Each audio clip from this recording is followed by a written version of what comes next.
Esdras, chapitre 6.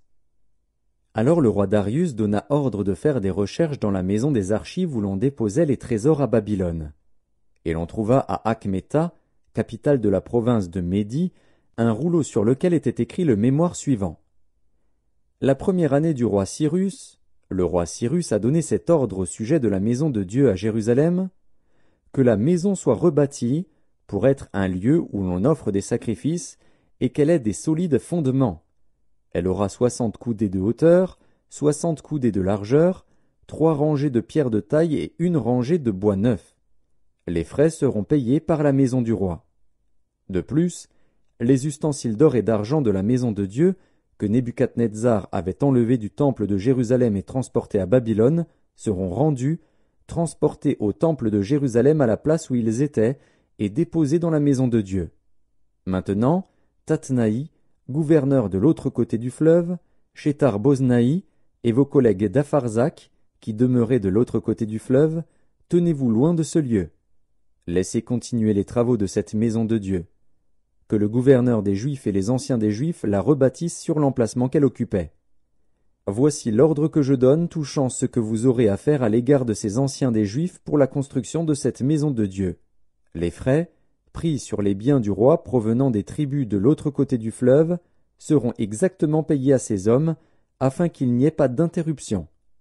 Les choses nécessaires pour les holocaustes du Dieu des cieux, jeunes taureaux, béliers et agneaux, froment, sel, vin et huile, seront livrés, sur leur demande, aux sacrificateurs de Jérusalem, jour par jour et sans manquer, afin qu'ils offrent des sacrifices de bonne odeur au Dieu des cieux et qu'ils prient pour la vie du roi et de ses fils.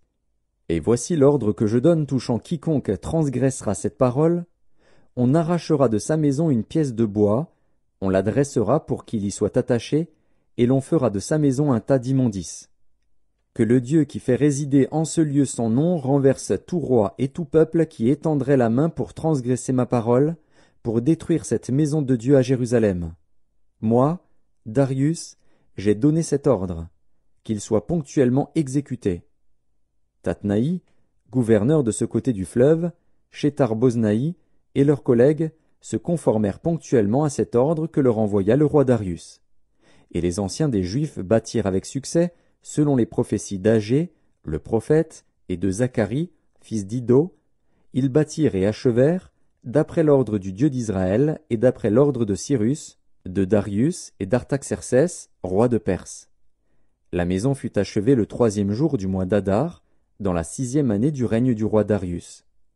Les enfants d'Israël, les sacrificateurs et les Lévites, et le reste des fils de la captivité firent avec joie la dédicace de cette maison de Dieu. Ils offrirent, pour la dédicace de cette maison de Dieu, 100 taureaux, 200 béliers, 400 agneaux, et, comme victime expiatoire pour tout Israël, 12 boucs, d'après le nombre des tribus d'Israël. Ils établirent les sacrificateurs selon leur classe et les Lévites selon leur division pour le service de Dieu à Jérusalem, comme il est écrit dans le livre de Moïse. Les fils de la captivité célébrèrent la Pâque le 14e jour du 1er mois.